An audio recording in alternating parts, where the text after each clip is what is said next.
توفیق ایسی ملے مجھ کو پیاری، کرتا رہوں پوری ہر ذمہ داری۔ الحمدللہ رب العالمین والصلاة والسلام علی سید المرسلین، اما بعد فاعوذ باللہ من الشیطان الرجیم، بسم اللہ الرحمن الرحیم۔ الصلاة والسلام علیک یا رسول اللہ وعلی آلک واصحابک یا حبیب اللہ۔ الصلاة والسلام علیک یا نبی اللہ وعلی آلک واصحابک یا نور اللہ۔ مدنی چینل کے ناظرین، مدنی چینل کا سلسلہ عظیم دور لے کر ایک بار پھر حاضر خدمت ہے۔ اللہ کے آخری نبی رسول ہاشمی صلی اللہ علیہ وآلہ وسلم نے فرمایا، جو شخص یہ چاہتا ہے کہ اللہ پاک کی بارگاہ میں پیش ہوتے وقت وہ یعنی اللہ اس پر راضی ہو، تو اسے چاہیے کہ مجھ پر درود کی کثرت کرے۔ صلو علی الحبیب صلی اللہ علیہ محمد صلی اللہ علیہ وآلہ وسلم۔ مدنی چینل کے ناظرین، عظیم دور، آج عظیم دور میں اس عظیم ہستی کا ذکر کریں گے، ان کے دور کا ذکر کریں گے جن کی زندگی، جن کی سیرت، جن کا دور خلافت، جن کی اصلاحات اور جن کا بنایا ہوا نظام عدل و انصاف اور جن کا بنایا ہوا سسٹم آف کمیونیکیشن یہ آج دنیا فالو کرتی ہے، جن کا بنایا ہوا نظام آج دنیا پڑھتی ہے اور سیکھتی ہے کہ کیسے اگر کوئی کسی منصب پر ہے اور اس کے حق کیسے ادا کرے۔ ہاں، وہ ہستی جن کے بارے میں کہا، وہ عمر جس کے اعداء پہ شیدا سکر، اس خدا دوست حضرت پہ لاکھوں سلام، فارق حق و باطل امام الہدا، تیغ مسلول شدت پہ لاکھوں سلام۔ جی ہاں مدنی چینل کے ناظرین، آج جس عظیم دور کا ہم ذکر کریں گے وہ ہیں حضرت فاروق اعظم رضی اللہ تعالیٰ عنہ۔ ان کے عظیم دور کو یہاں آج ہم ذکر کریں گے۔ حضرت امیر المومنین سیدنا فاروق اعظم رضی اللہ تعالیٰ عنہ کا وہ شورائی نظام، آپ کا عدل و انصاف، آپ کے نظام عدلیہ کا کچھ یہاں پر ذکر کریں گے۔ عہد فاروقی میں محکمہ پولیس، اس کا ذکر کریں گے۔ آپ کے دور میں محکمہ فوج، اس کا ذکر کریں گے۔ عہد فاروقی میں عوام کی قانون سے واقفیت، یہ آپ کا بہت بڑا کارنامہ تھا۔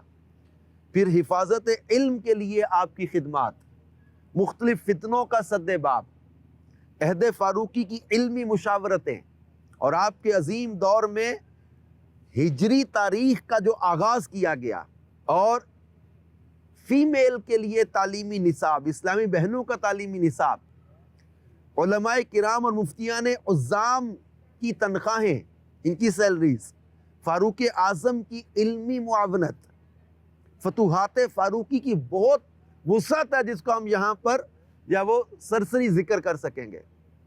اور حضرت فاروق اعظم رضی اللہ تعالیٰ عنہ کے تعمیری اور انقلابی کارناموں کا اجمالی خاکہ یہاں بیان کریں گے۔ مختصر سے وقت میں ایک عظیم دور کا ہم نے یہاں پر آپ کے سامنے خلاصہ رکھنا ہے۔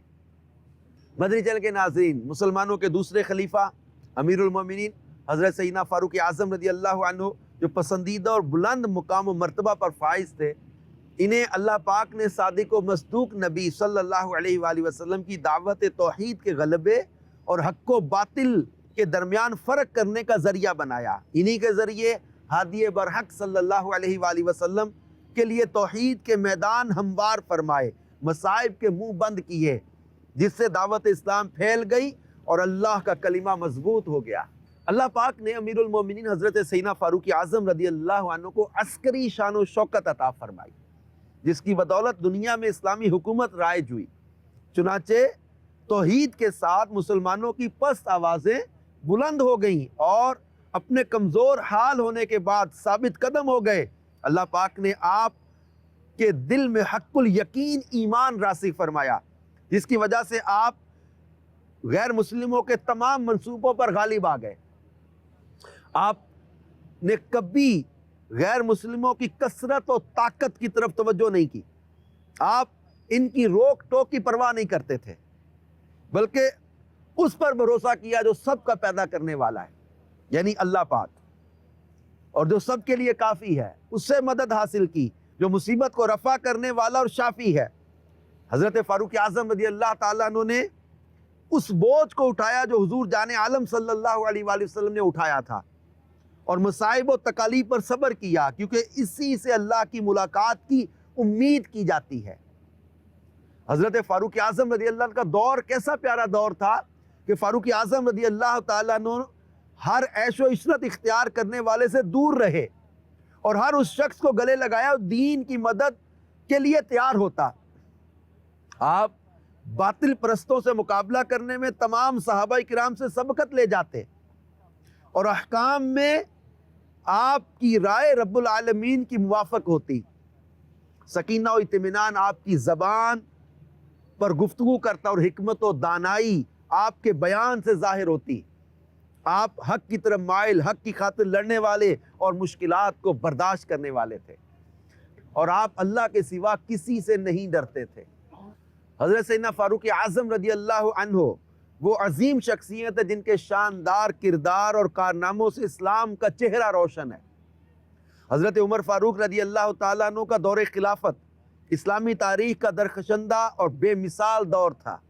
آپ نے اپنے دور خلافت میں کئی شعبوں کی بنیاد رکھی جن سے رہتی دنیا تک انسانیت استفادہ کرتی رہے گی۔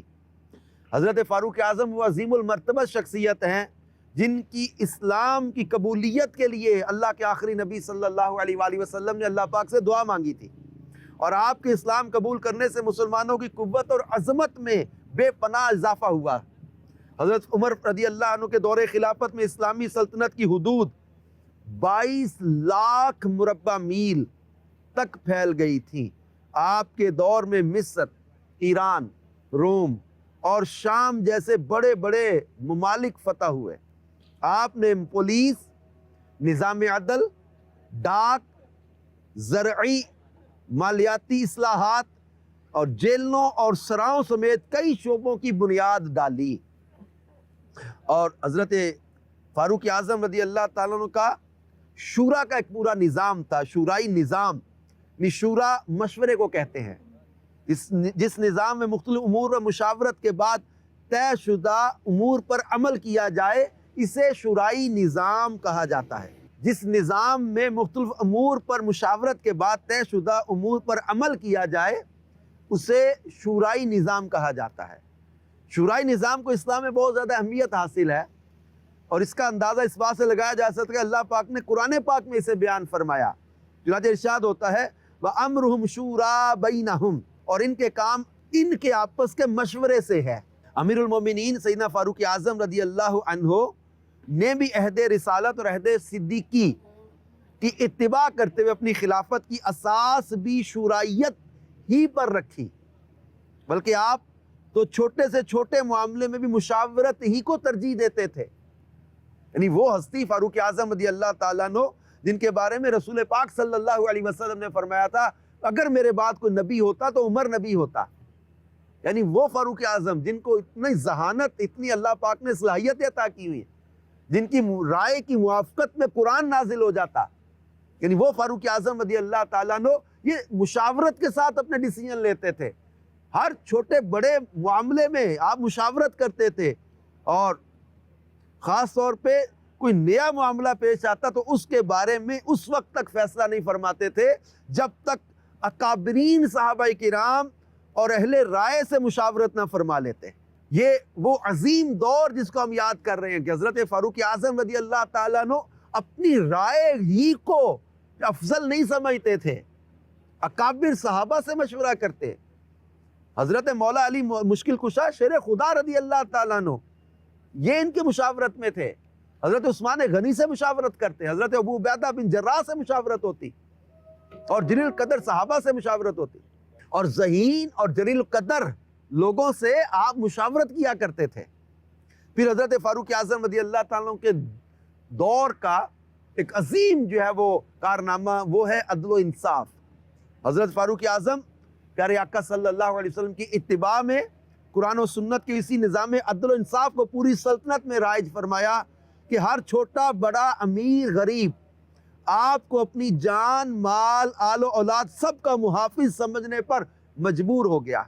آپ کے نظام عدل و انصاف کی پختگی کا اندازہ اس سے لگائیں کہ منصب خلافت پر بیٹھے ہونے کے بعد آپ نے جو پہلا خطبہ ارشاد فرمایا وہ بھی آپ کے عدل و انصاف کی بھرپور عکاسی کرتا ہے۔ آپ نے اپنے خطبے میں کیا ارشاد فرمایا تھا؟ کوئی بھی شخص اللہ کی نافرمانی میں کسی کی اطاعت کر کے حقدار کے حق تک نہیں پہنچ سکتا۔ اور غور سے سن لو، اللہ کے مال میں میری حیثیت یتیم کے سرپرست کی طرح ہے۔ اگر میں مالدار ہوا تو اپنے دامن کو بیت المال سے بچائے رکھوں گا، اور اگر مجھے حاجت ہوئی تو جائز طریقے سے لوں گا۔ اب یہ عہد فاروقی کے نظام عدلیہ کی جو مثال دی جاتی ہے، system of justice, rule of law, یہ فاروق اعظم رضی اللہ تعالیٰ کے عظیم دور کی عظیم یاد ہے۔ آپ نے عدلیہ کو انتظامیہ سے الگ کیا۔ کیسی آپ کی دور اندیشی تھی؟ عدلیہ کو انتظامیہ سے الگ کیا۔ سماجی اور معاشرتی زندگی کے لیے بہت ضروری ہے کہ عدلیہ کے نظام کو دیگر انتظامی امور سے جدا رکھا جائے۔ پہلی قوموں میں اور آج بہت سارے نظام جہاں پر ہم خرابیاں دیکھتے ہیں، عدالتی نظاموں میں ایک خرابی یہ تھی کہ وہ دیگر انتظامی امور سے جدا نہ تھے۔ ایک عرصے تک یہ سلسلہ چلتا رہا اور سالوں بعد دنیا کو یہ بات سمجھ آئی کہ ان دونوں کو علیحدہ کیا جائے تو ہی عدل و انصاف کا قیام ممکن ہے، ورنہ نہیں۔ عہد رسالت اور عہد صدیقی اور عہد فاروقی کے ابتدائی دور میں بھی یہ دونوں جدا نہ تھے۔ اس کی سب سے اہم وجہ یہ تھی کہ اس وقت معاشرتی اور حکومتی شعبہ جات نہایت ہی سادہ حالت میں تھے، اور مختلف فتوحات کا سلسلہ جاری ہونے کی وجہ سے ملکی تقسیم اور محکموں کا ڈپارٹمنٹس کا قیام باقاعدگی سے عمل میں نہیں آیا تھا۔ اب جب سیدنا فاروق اعظم رضی اللہ تعالیٰ کے دور خلافت میں، آپ کے عظیم دور میں فتوحات بڑھ گئی، اسلامی سلطنت بڑھ گئی، گورنروں کو اختیارات مل گئے، مال بہت سا آ گیا، بیت المال میں مال آ گیا، کئی ادارے قائم ہو گئے، تب سیدنا فاروق اعظم رضی اللہ تعالیٰ کی دور اندیشی تھی، ذہانت تھی، جو آپ سمجھ گئے کہ یہ انتظامی امور اور عدلیہ یہ اکٹھے نہیں چل سکیں گے، تو آپ نے انتظامی امور کو الگ کر دیا، عدلیہ کو الگ کر دیا، اور یہ آپ نے کچھ ہی عرصے بعد ان دونوں کو جدا کر دیا تھا تاکہ نظام عدل ہمارا مضبوط رہ سکے، عدل و انصاف کے تقاضے پورے ہو سکیں۔ حضرت فاروق اعظم رضی اللہ تعالیٰ عنہ کی یہ خصوصیت تھی کہ آپ نے منصب خلافت پر متمکن ہونے کے بعد لوگوں کے سامنے نظام عدلیہ کو اس انداز میں نافذ کیا جس سے لوگوں کے دلوں میں اپنی جان، مال، آل، اولاد وغیرہ کا تحفظ یقینی ہو گیا۔ لوگوں کو اطمینان ہو گیا کہ ہماری جان بھی محفوظ رہے گی، آل بھی محفوظ ہوگی، مال بھی محفوظ ہوگا۔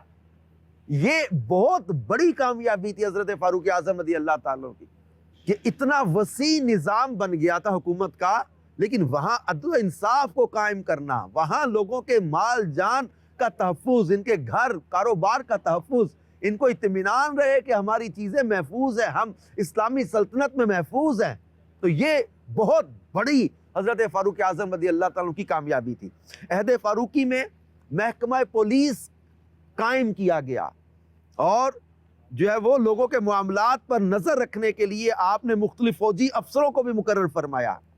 محکمہ پولیس میں جو افسران تھے، اب حضرت فاروق اعظم رضی اللہ تعالیٰ عنہ نے حضرت عبداللہ بن عتبہ کو بازار کا آپ نے تفتیشی افسر مقرر کیا ہوا تھا، یہ آپ وہاں پر بازار میں لوگوں کا جائزہ رہتے تھے۔ حضرت عبداللہ بن عتبہ کو مختلف معاملات کے حوالے سے آپ نے بازاروں میں مقرر کیا تھا کہ ایک بہت بڑا بازار قائم تھا جس میں تجارتی اور کاروباری معاملات طے کیے جاتے تھے۔ اب دیکھیں ایکسپورٹ کیسے بڑھے گی، اب دیکھیں کہ بزنس کیسے بڑھے گا، معیشت کیسے بہتر ہوگی۔ حضرت فاروق اعظم کی یہ ذہانت تھی کہ آپ نے اس سسٹم کو چیک اینڈ بیلنس رکھنے کے لیے، یہاں خرابیوں سے بچانے کے لیے، یہاں غلطیوں سے بچانے کے لیے، یہاں جو ہے وہ لوگوں کے ساتھ خیانت نہ ہو، بددیانتی نہ ہو، کسی قسم کی کوئی جو ہے وہ مسنگ نہ ہو جائے، وہاں پر جو ہے وہ بازاروں کا تفتیشی افسر حضرت عبداللہ بن عتبہ کو مقرر کیا ہوا تھا۔ اور پھر اسی طرح حضرت قدامہ بن مذعون کو بحرین کے معاملات پر مقرر کیا، وہ وہاں کے کئی چیزوں کے ذمہ دار تھے۔ اب اس طرح حضرت فاروق اعظم نے پورا محکمہ پولیس کا نظام قائم کیا۔ حضرت فاروق اعظم کے دور میں جیل خانے قائم کیے گئے، جن میں مختلف جرائم پیشہ لوگوں کو قید کیا جاتا تھا۔ اچھا، یہ تادیبی کارروائی کے لیے استعمال ہوتے تھے، کیونکہ قید کرنا کوئی شرعی حد نہیں، بلکہ یہ حاکم وقت پر موقوف ہے کہ وہ جس مجرم کو چاہے اس قید خانے میں تادیباً قید کرے۔ تو یوں جیل خانے کا قیام، اب یہاں پھر ایک پورا سسٹم آگے بنا۔ پھر اسی طرح عہد فاروقی میں محکمہ فوج، عہد فاروقی میں حضرت فاروق اعظم کے عظیم دور میں محکمہ فوج قائم کیا گیا، اور اس محکمے کے لیے آپ نے کئی اقدامات فرمائے۔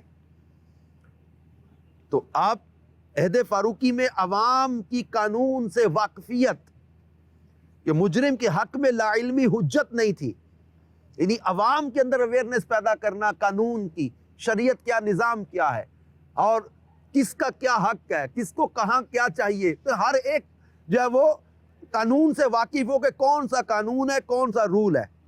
بدری چل کے ناظرین، حضرت سیدنا فاروق اعظم کے عظیم دور میں علم کی خدمت کا جو بڑا کام ہوا، کیونکہ حضرت فاروق اعظم رضی اللہ تعالیٰ خود بھی بہت علم والے تھے اور علم کی قدر و منزلت سے واقف تھے۔ آپ نے لوگوں کو بھی علم کی عظمت سے روشناس کروایا۔ آپ جانتے تھے کہ ایک تربیت یافتہ مسلم معاشرے کے قیام میں علم کا بہت بڑا دخل ہے، نالج، علم۔ آپ نے اس کے لیے بہت زیادہ کام کیا، اور جو ہے وہ آپ رضی اللہ تعالیٰ عنہ کی اسی حفاظت علم کی کوششوں سے پوری دنیا میں علمی ورثہ تقسیم ہوا، اور آج تک اپنے اور بیگانے، مسلم و غیر مسلم، تمام لوگ کسی نہ کسی صورت میں فیضان فاروق اعظم سے فیضیاب ہو رہے ہیں۔ حضرت سیدنا فاروق اعظم رضی اللہ تعالیٰ کے عظیم دور میں مختلف فتنوں کا جو سد باب کیا گیا، یعنی آپ کی اب شخصیت کا جائزہ لے، کتنے کام اور کتنے معاملات اور کتنی چیزیں تھیں، پھر اس کے باوجود آپ راتوں کو مدینہ پاک کی گلیوں میں دورہ فرماتے تھے، حالات کا جائزہ لیتے تھے، بیت المال کے معاملات کی حفاظت، محکمہ فوج، محکمہ پولیس، جیل خانے کا قیام، عدل و انصاف کا قیام، اور پھر اس کے ساتھ ساتھ بہت سارے فتنوں کا سد باب۔ آپ کے دور میں ایک تو ایسے فرقے بھی تھے جنہیں قرآنی احکامات کے بارے میں شکوک و شبہات تھے، یہ لوگ دیگر فاسد عقائد بھی رکھتے تھے۔ ان میں سے ایک قرآن کو مخلوق کہنے والا فاسد عقیدہ رکھتا تھا، ایک اور فرقہ تھا۔ آپ نے ان جو ہے وہ فتنوں کو بھی دور کیا، ان کا سد باب فرمایا۔ اچھا، حضرت فاروق اعظم رضی اللہ تعالیٰ عنہ کی علمی مشاورتوں کا بھی ایک بہت پیارا نظام تھا، کہ مسلمانوں کی تعداد میں اضافہ ہو رہا تھا، بہت سارے لوگ مسلمان ہو رہے تھے، اور اب مختلف قوموں، مختلف ذہنیتوں، مختلف قبیلوں کے لوگ داخل ہو رہے تھے، بہت سارے ملکوں تک اسلام پہنچ گیا۔ اب کئی مسائل پیدا ہونے شروع ہوئے، لوگوں کی کثرت ہوئی، تو جن میں انہیں شرعی رہنمائی کی ضرورت ہوتی، تو وہ تمام لوگ سیدنا فاروق اعظم رضی اللہ تعالیٰ عنہ کے پاس ایسے مسائل بھیجتے۔ سیدنا فاروق اعظم اکابر صحابہ سے علمی مشاورتیں کرتے، جب اس مسئلہ کا کوئی حل نکلتا تو اس سائل تک پہنچا دیا جاتا تھا۔ اور سب سے پہلے ہجری تاریخ کا اجرا کرنے والے، یعنی ہجری تاریخ جاری کرنے والے، یہ حضرت فاروق اعظم رضی اللہ تعالیٰ عنہ ہیں۔ کہ حضرت عمر رضی اللہ تعالیٰ عنہ وہ پہلے شخص ہیں جنہوں نے اپنے دور خلافت کے 2.5 سال بعد امیر المومنین حضرت علی شیر خدا کرم اللہ تعالی وجہ الکریم کے مشورے سے 16 ہجری میں تاریخ لکھی۔ حضرت فاروق اعظم رضی اللہ تعالیٰ عنہ کے عظیم دور میں عورتوں کی تعلیم کا بھی آپ نے توجہ دی، اسلامی بہنوں کی تعلیم کا نصاب، اس کی طرف توجہ دی، کہ حضرت فاروق اعظم نے تعلیمی و اخلاقی نصاب میں مردوں کے مقابلے میں عورتوں کے نصاب میں ایک چیز کا اضافہ فرمایا، کہ انہیں سورہ نور کی خصوصی تعلیم بھی دی جائے۔ چنانچہ فرماتے ہیں سورہ برات سیکھو اور اپنی عورتوں کو سورہ نور کی تعلیم دو اور انہیں چاندی کے زیورات پہناؤ۔